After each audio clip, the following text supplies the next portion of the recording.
Hello les amis, et j'espère que vous allez bien et j'ai le plaisir de vous retrouver pour mon point lecture du mois d'août.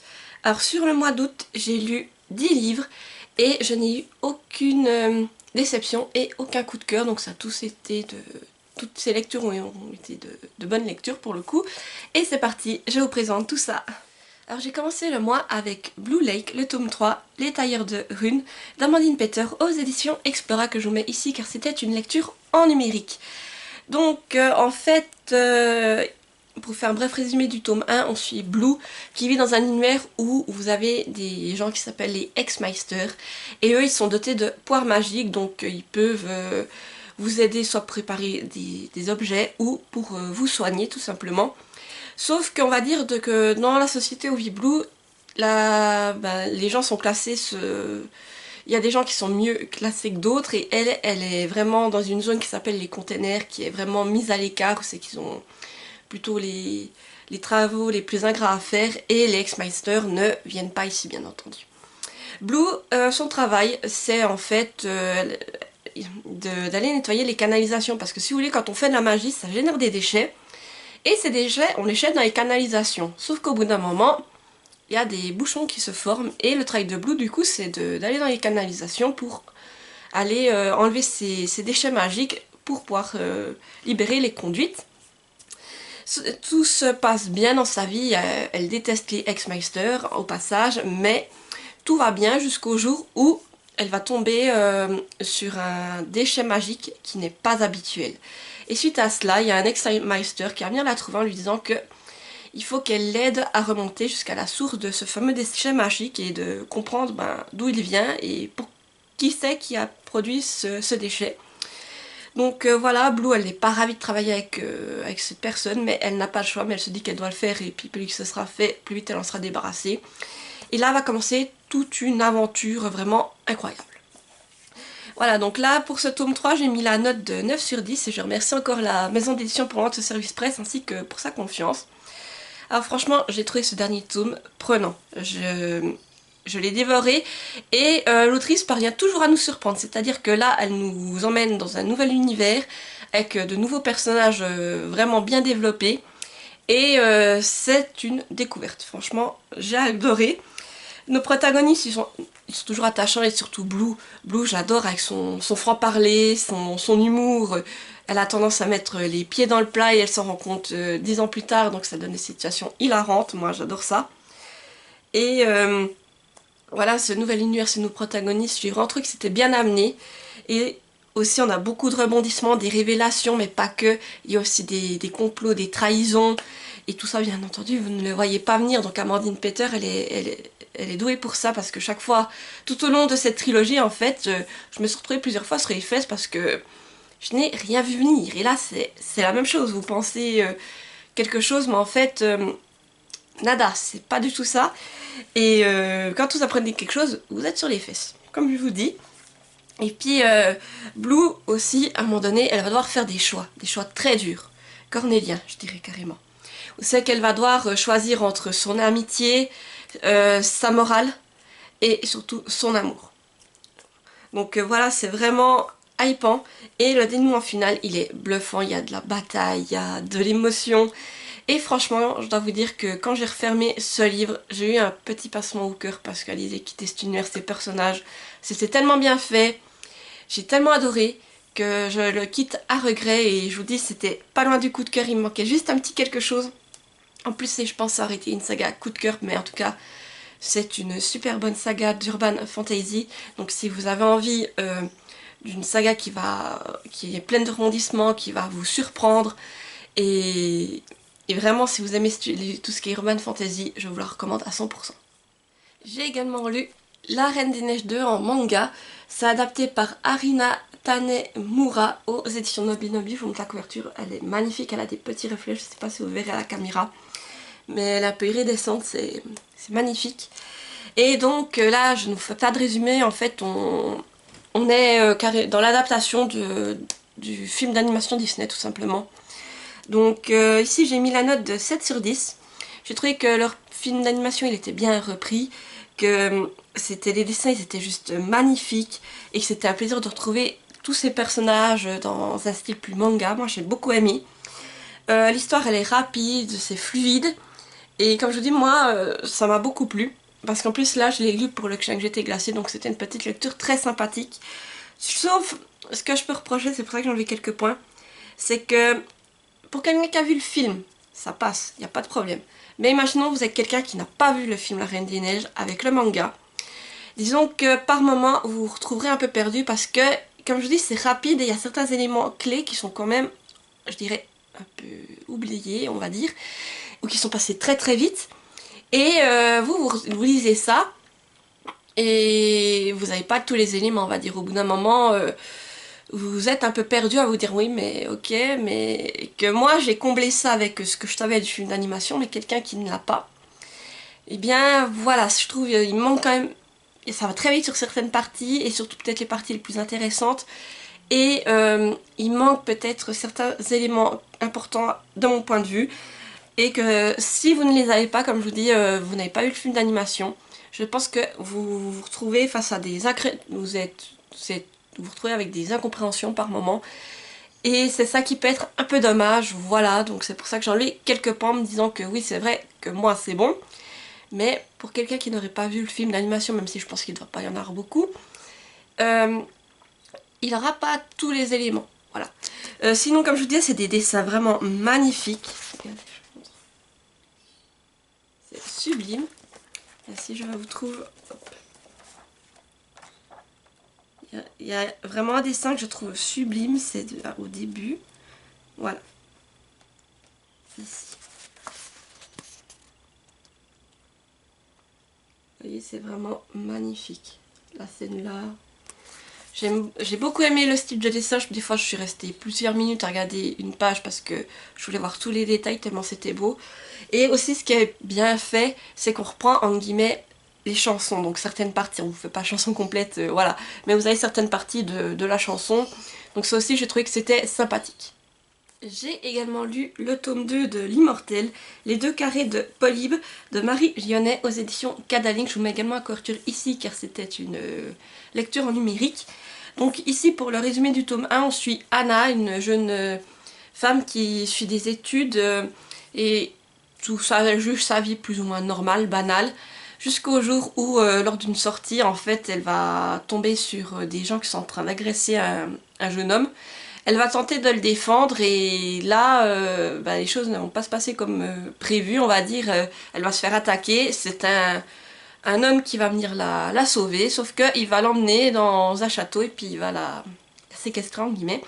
Et là, elle va commencer à en apprendre plus sur ses origines et sur le fait qu'elle n'est peut-être pas totalement humaine. Voilà pour le speech. Et donc ici, dans ce tome 2, j'ai mis la note de 7 sur 10. Et je remercie encore la maison d'édition pour l'envoi de ce service presse ainsi que pour sa confiance. Donc j'ai trouvé que c'était une suite prenante et la plume est fluide et immersive. Franchement, j'ai apprécié vraiment me replonger dans les aventures d'Anna. Il y a des rebondissements et des grosses révélations qui sont faites que je n'avais pas vu venir. Et ce que j'ai apprécié aussi, c'est que on en apprend plus sur les origines d'Anna et aussi sur sa mère. À Anna. Donc ça, j'ai trouvé que c'était intéressant. Le dénouement final est captivant, franchement, ça vous donne envie de lire la suite, surtout que, on va dire qu'au niveau de la romance, il y a certains piliers qui commencent à être posés, donc vous avez peut-être une idée de ce qui va se passer par la suite, donc j'ai hâte de voir comment ça va être amené. Par contre, je dois vous mettre en garde dans ce tome. Il y a à un moment donné, vous êtes face à des scènes de torture, plus à un acte sexuel non consenti quand même, vous voyez cette scène. Et sinon, je dois aussi, ce que j'ai peut-être moins aimé, c'est avec Anna. Anna, j'ai l'impression que c'est un peu une girouette émotionnelle. Alors par moments, on peut la comprendre. C'est vrai que on lui ment, on ne lui dit pas tout, voilà, donc il y a quoi péter un câble. Mais pour d'autres choses, j'avais du mal à la suivre quand même. Et aussi, je suis pas très convaincue par comme je vous ai dit pour le tome 1 avec la romance avec Elvin. Et surtout, là, elle est à un stade, le romance, on sait pas vraiment pourquoi, voilà, moi j'ai pas tout compris en tout cas, et c'est une romance qui me laisse un peu, je sais pas comment dire, que j'adhère pas. Donc à voir comment tout cela va évoluer par la suite, mais en tout cas c'était une bonne lecture. Et j'ai hâte de voir comment toutes les informations qu'on a données dans ce tome vont être tournées par la suite dans le tome final du coup, vu que c'est une trilogie. Et j'ai hâte de pouvoir lire ce dernier tome et de pouvoir vous donner mon retour. J'ai également lu Reboot de Célia Ibanez aux éditions Porte-Joie. Voilà, je montre la couverture. Alors ici, donc nous sommes dans un monde d'hermaphrodites et on va suivre Sniff, qui est né homme dans ce monde. Il a été envoyé dès son plus jeune âge dans un établissement aux règles strictes afin de le normaliser, pour que par la suite il puisse prendre une vie dans cet univers d'hermaphrodites. Et les choses ne vont pas se passer comme prévu, surtout qu'il va découvrir des secrets qui sont les plus inimaginables. Voilà, donc on va suivre Sniff dans ses péripéties. Ici, c'est une lecture à laquelle j'ai mis 8 sur 10. Alors franchement, j'étais super heureuse de pouvoir me replonger dans l'univers de Célia Ibanez. C'est une autrice que j'aime beaucoup et ses univers SF, ils sont juste décoiffants. Donc là, ça a été le cas dès que j'ai plongé dès les premières lignes. Ça décoiffe, j'ai envie de vous dire, vous êtes pris dedans, c'est incroyable tout simplement. Et c'est un récit donc de science-fiction qui est vraiment prenant, j'ai trouvé. Il y a des rebondissements. Après, on vous parle de choses, mais vous devinez plus ou moins ce que c'est. Et vous n'avez pas besoin qu'on venant dans les détails pour vous les décrire, c'est simple, on vous parle de choses qui se passent comme ça chez eux. Vous vous imaginez plus ou moins à votre manière. Ou, pour vraiment acheter des choses importantes, vous avez un glossaire à la fin qui vous dit exactement ce que c'est dans notre langage.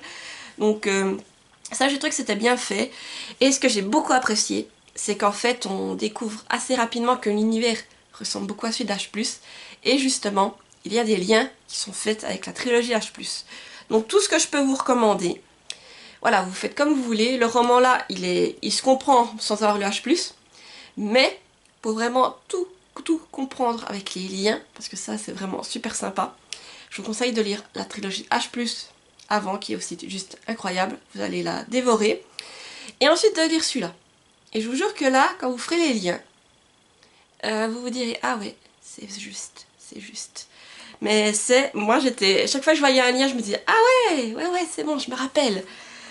Tout ça, j'ai beaucoup aimé et je peux que vous conseiller de faire la même chose, sinon vous lisez celui-ci, même si vous n'avez pas le H+, vous le comprendrez, mais vous n'aurez pas la référence de ces petits liens. Voilà, c'est juste ça. Après, c'est aussi une histoire où il y a beaucoup de complots, de trahisons. La plume, elle est fluide, elle est immersive. Moi, en tout cas, je me suis pas ennuyée un seul instant. Et le dénouement final, il est captivant. Et j'ai juste envie de vous dire, mais où est la suite? Parce que là, je veux la suite. Je veux savoir ce qui va se passer. Tout ça, c'était incroyable. Et aussi, dans le roman, vous avez des illustrations, plus juste pour vous montrer des illustrations. En début de chapitre, vous avez voilà, tout le temps des illustrations comme ceci. C'est les différentes, on va dire, groupes d'hermaphrodites. Et si je trouve une autre illustration pour vous montrer, ah voilà. Et vous en avez aussi des comme ça. Hop. Voilà. Et sinon, au début du livre, vous avez un QR code, voilà, que vous pouvez scanner.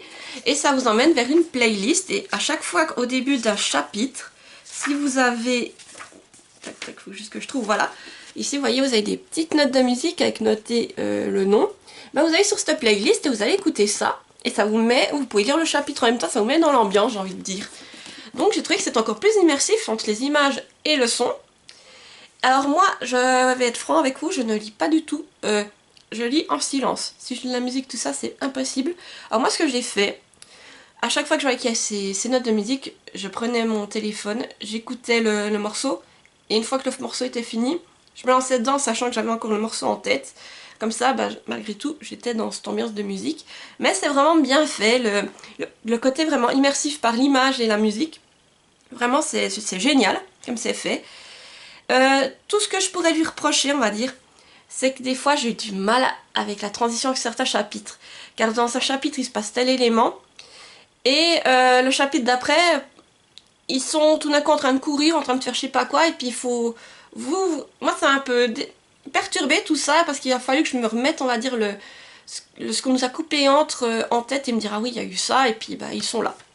Voilà, c'est juste un peu ça qui m'a perturbée, on va dire. C'est pour ça que j'ai mis la note de 8 sur 10, mais ça a été une très très bonne lecture.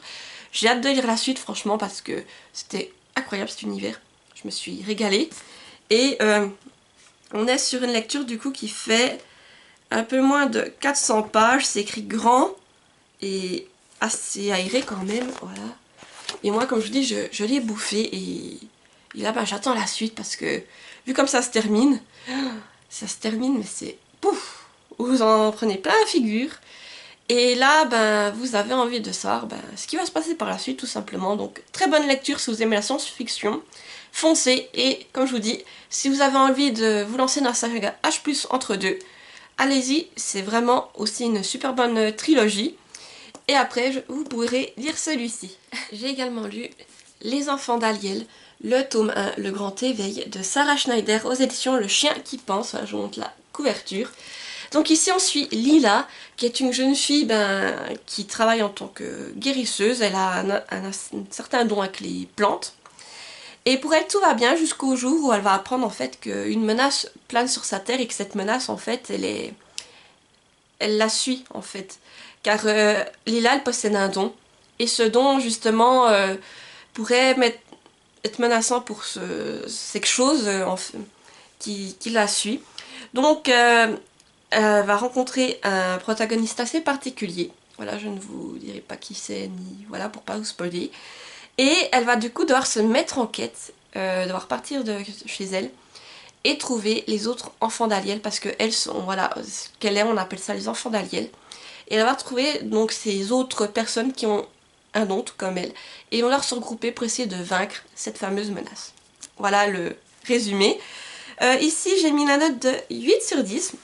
Alors j'ai trouvé l'univers de fantasy vraiment original et prenant, c'était vraiment sympathique, on a des personnages attachants j'ai trouvé, en tout cas ils ont chacun leur petit caractère on va dire et certains les découvrent au fur et à mesure du voyage de Lila et j'ai beaucoup aimé. Et on a aussi une narration multiple à l'intérieur, c'est-à-dire qu'une bonne partie on suit avec Lila et tout d'un coup on switch et on se retrouve avec un autre personnage. Et là on va vivre d'autres aventures avec ce personnage qui sont vraiment très intéressantes également. Et on va vraiment se tourner plus dédié, comme je vous dis, à la recherche des autres enfants d'Aliel. Donc ils vont passer, nos protagonistes, par divers péripéties. Il va y avoir des rebondissements, des révélations, beaucoup de choses. Et ça j'ai beaucoup aimé. Et la narration multiple, j'ai trouvé ça mène aussi de la fluidité. Parce que comme je vous dis, même au début c'est même un peu dépaysante. On s'y attend pas en fait. On est tout le temps du point de vue plus ou moins de Lila. Et là ça switch d'un coup. On est à un moment de l'autre point de vue, et après on revient, et ça s'alterne un petit peu. Donc ça, j'ai trouvé que ça amenait du dynamisme, c'était intéressant, parce que quand on en quittait un, pour revenir vers l'autre, on se disait, mais qu'est-ce qui se passe de l'autre côté? Et ça m'a beaucoup plu. En plus, ce qui est bien, comme la plume de Sarah Schneider, j'ai une marque-page qui se fait la main, je vais vite l'enlever. Donc je disais donc, la plume de Sarah Schneider, je trouve qu'elle est fluide, et surtout poétique. Donc c'est un texte, je trouve, qui... ça amène quelque chose au texte, je sais pas vous dire comment, mais moi ça me parle.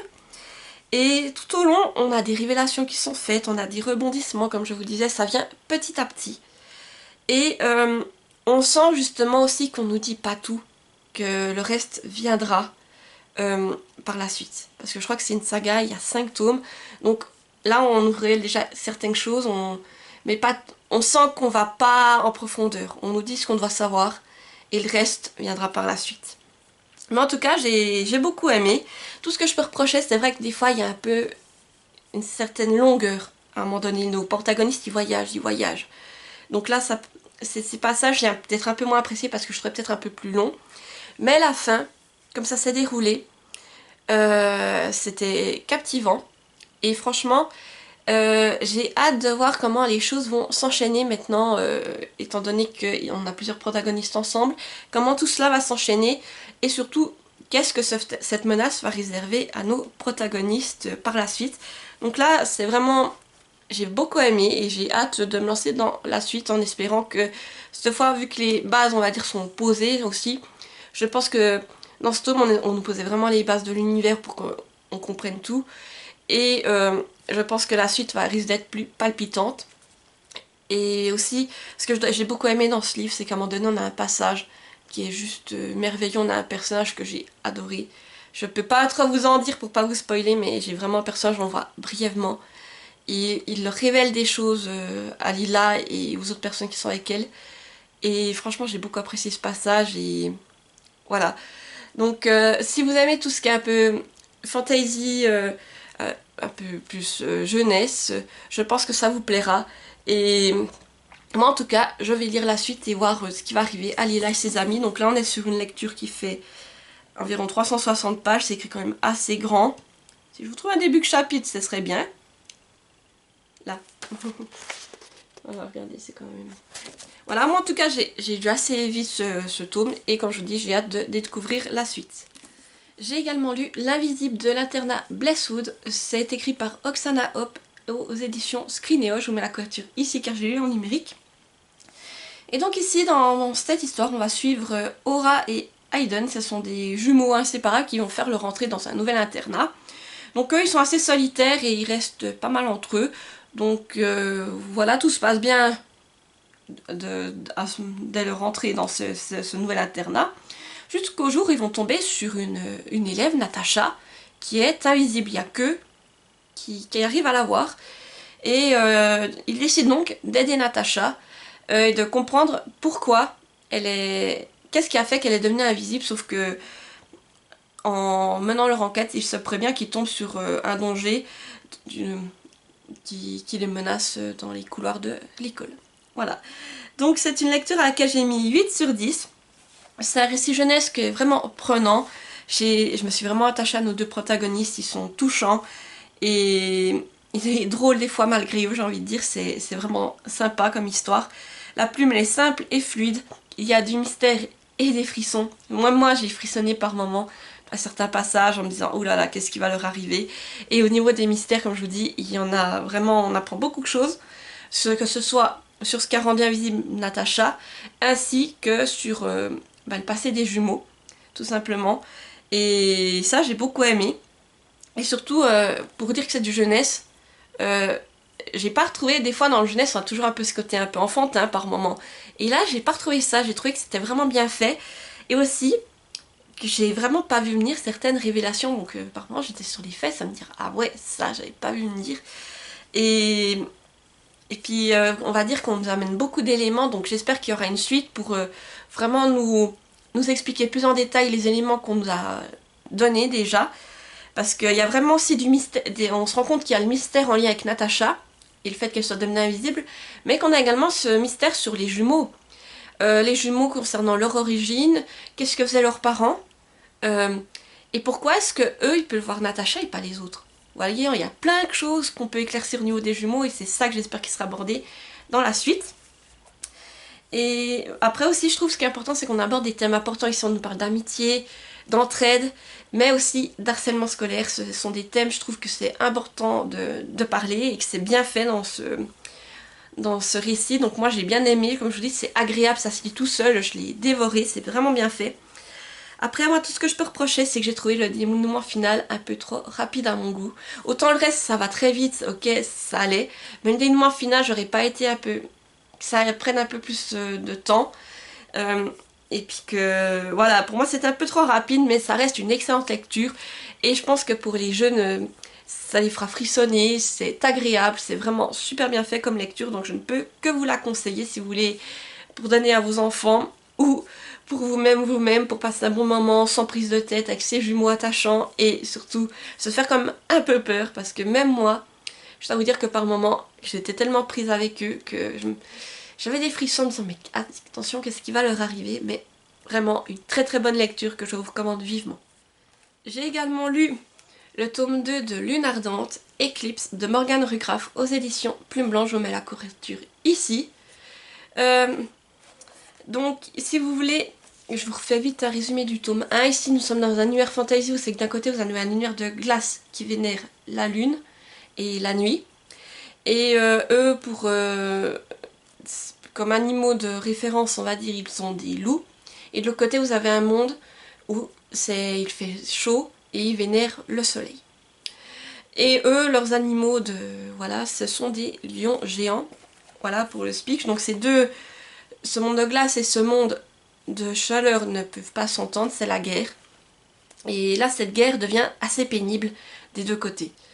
Pour y mettre fin, la princesse de la nuit décide de passer un pacte avec le roi Soleil. Et donc, elle lui propose de se marier avec son fils aîné pour ainsi amener la paix. Le roi va accepter. Du coup, la princesse va devoir venir dans ce monde de chaleur, dans ce désert, on va dire en guillemets.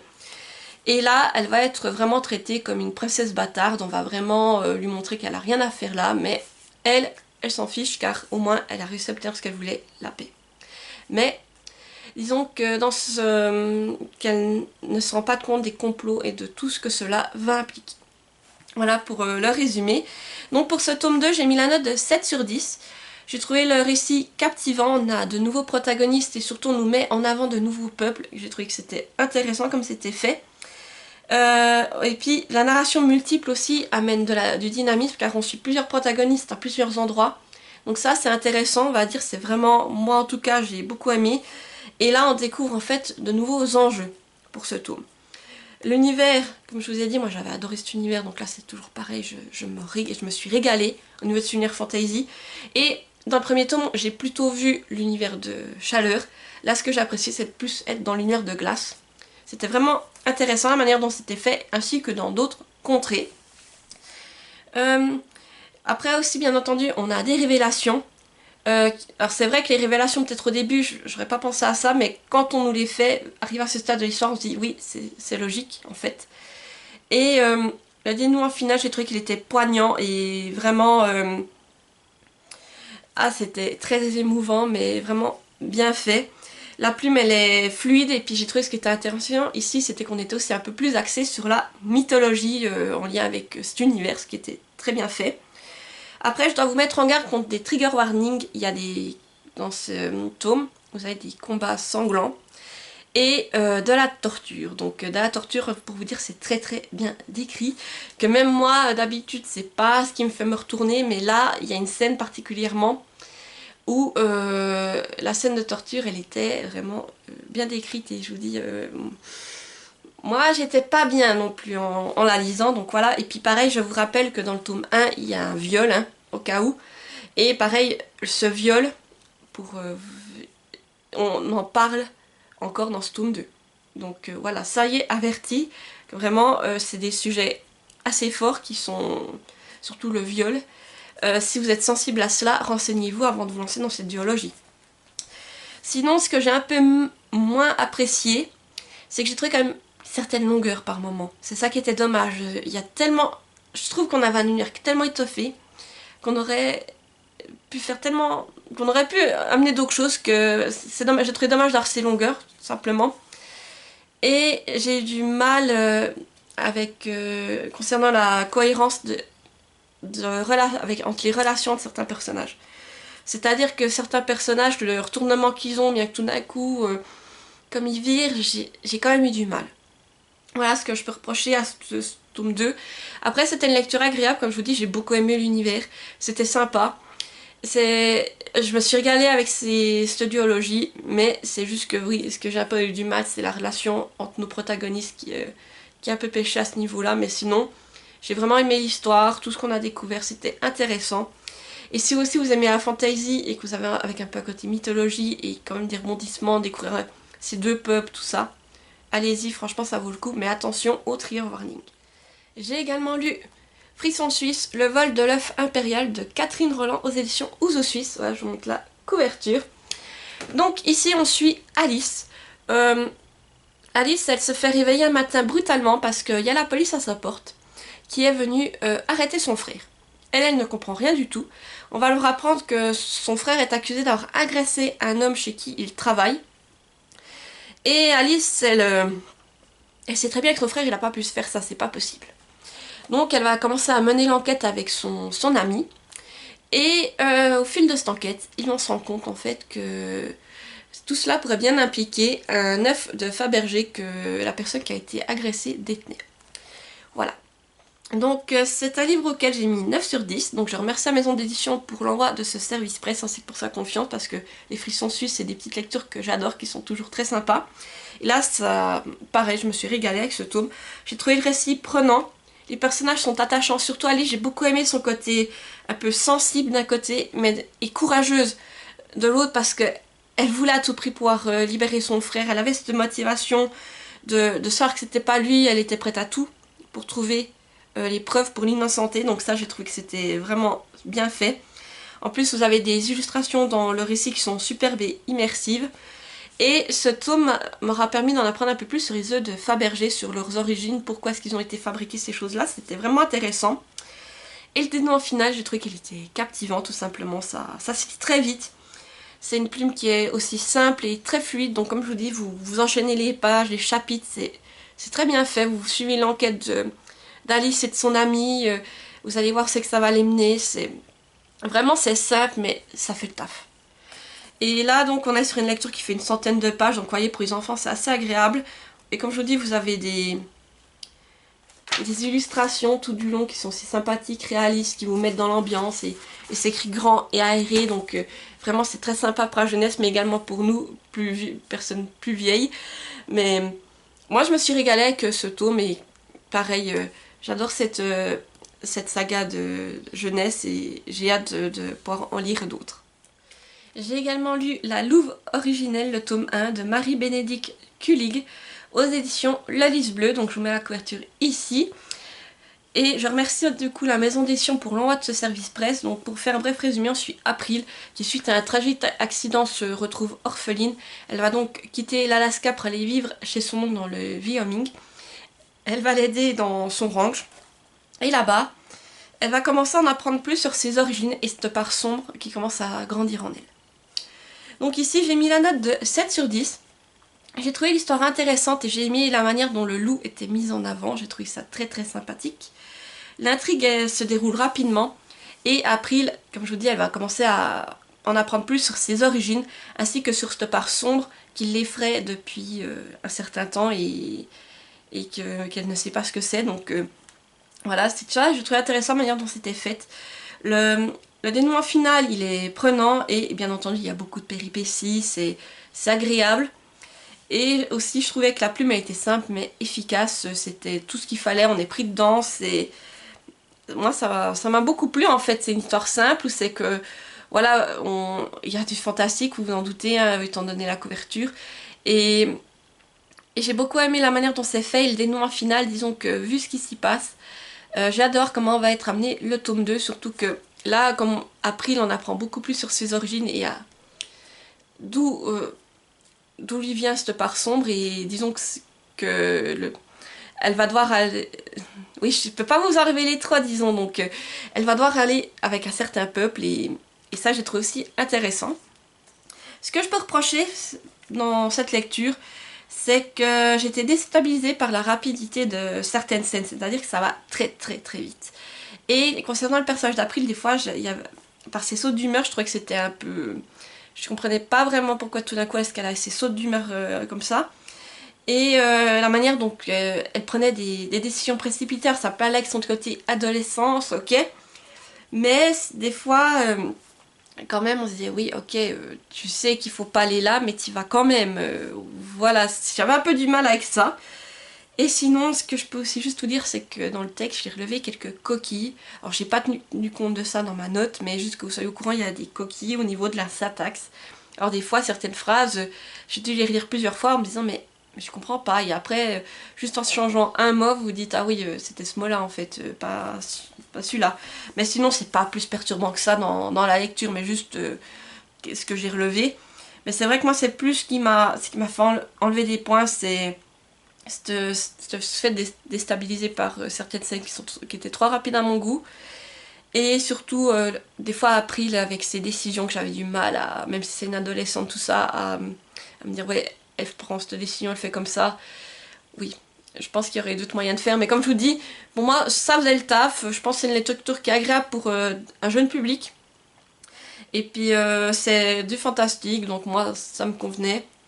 Et maintenant, j'ai quand même envie de lire la suite parce que, étant donné tout ce qui s'est passé dans ce tome 1, je veux savoir comment ça va se poursuivre tout simplement. Donc voilà, aussi une bonne lecture. Et j'ai passé un très bon moment aussi avec ce livre. Donc Voilà, hâte de voir comment tout cela va se poursuivre. Et ma dernière lecture du mois d'août, ça aura été Reine d'Égypte, le tome 7 de chez Inudo aux éditions Kiun. Voilà, je vous montre la couverture. Donc ici, pour faire un bref résumé, on suit Hatshepsut. C'est la princesse dans l'Égypte antique, sauf qu'elle rêve de devenir pharaon. Mais ça ne se passe pas comme ça. C'est son frère qui va devenir pharaon, elle va devoir épouser son frère. Et elle va devoir lui donner un héritier. Sauf qu'Hatshepsut, elle n'a pas du tout les choses de cette manière et elle est prête à tout pour accéder au pouvoir, y compris à mener des complots contre sa propre famille. Voilà donc le speech. Donc ici, j'ai mis la note de 7 sur 10 à ce tome. Donc le truc, le manga il est immersif. On est toujours dans l'Égypte antique, ce que j'adore. Plus on met toujours, c'est mis très en avant, on nous met les droits de la femme en fait. Et puis surtout le fait que le droit de la femme à accéder au pouvoir, tout ça, je trouve ça très intéressant comme c'est fait. Et on va voir qu'est-ce qui se passe une fois que Hatshepsut, si elle atteint son but, carrément ça va se passer en fait. Et je trouve ça très intéressant comme c'est fait. Les illustrations, elles sont réalistes et sublimes. Et aussi dans ce tome, on en apprend plus sur les us et coutumes de l'époque. Et ce que j'ai bien aimé, c'est le retour d'anciens personnages qui pourraient bien menacer le règne qu'Hatshepsut est en train de mener.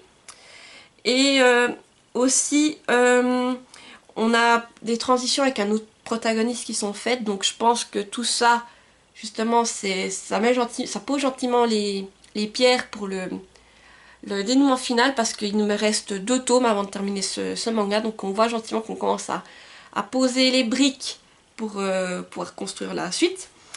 Et dans ce tome, j'ai trouvé que c'était plus peut-être un tome de transition, qu'il est plus... il se passe moins de choses. Et puis, ce que je peux lui reprocher, c'est que c'est vrai que c'était moins intéressant, que les chapitres, ils étaient plus axés sur des personnages aussi qui sont plus secondaires qu'autre chose, et moins sur les personnages principaux. Donc oui, on apprend certaines choses, mais c'est plus lent. Et comme je vous dis, moi je pense que là, c'était plus... on sent la transition vers quelque chose qui risque d'être beaucoup plus... comment dire, avec beaucoup plus de péripéties, de rebondissements pour la suite, et que ce tome-là était plus là pour voilà, mener cette transition. Donc c'est vrai que c'est pas le tome que j'ai préféré, parce que il est plus... voilà, comme il se passe beaucoup moins de choses, voilà. Donc voilà pour les illustrations, comme je vous disais, c'est magnifique, moi j'aime beaucoup. C'est très réaliste, je sais pas si j'en trouve d'autres à vous montrer. Peut-être sur le début. Vous voyez, c'est vraiment super comme illustration. Moi en tout cas je me régale, j'aime cet univers d'Égypte antique. Et voilà, j'ai hâte de voir comment tout cela va se terminer. Donc hâte de lire les 2 tomes qu'il me reste pour terminer cette série de mangas. Et voilà, j'arrive au bout de ce point lecture. Comme vous avez pu le voir, j'ai fait de très bonnes lectures sur le mois d'août. J'espère que septembre, ce sera la même chose. Pour le mois de septembre, je vais commencer un peu à me tourner sur des lectures plus automnales, même si pour le moment il fait encore très chaud. Donc il est encore possible que j'inclue quelques lectures estivales dans le lot. Mais vous verrez tout ça le moment venu. Sinon, n'hésitez pas à me dire en commentaire si vous avez lu certains de ces livres, ce que vous en avez pensé. Si vous avez des coups de cœur ou des déceptions durant ce mois. Et si vous êtes trop timide pour laisser un commentaire, mettez-moi un emoji, vous pouvez me mettre un loup en rapport avec la louve originelle, ou pareil avec Lune Ardente. Vous pouvez me mettre un œuf en lien avec le frisson suisse. Il y a plein de choses que je réfléchis. Un flocon de neige pour la Reine des Neiges. Ou bien là, pour la Reine d'Égypte, me mettre, je sais pas, un sabre. Voilà, ce que vous voulez. Juste pour me dire que vous êtes là et que vous avez regardé jusqu'au bout. Sinon, n'hésitez pas à me mettre un petit pouce en l'air pour me soutenir, à activer la petite cloche pour ne pas rater les prochaines vidéos et surtout à vous abonner, car ça fait toujours plaisir. Et surtout, ça permet à la chaîne de nouvelles personnes de découvrir la chaîne tout simplement. Voilà, sur ce, je vous dis à bientôt pour une nouvelle vidéo et portez-vous bien. Bye bye!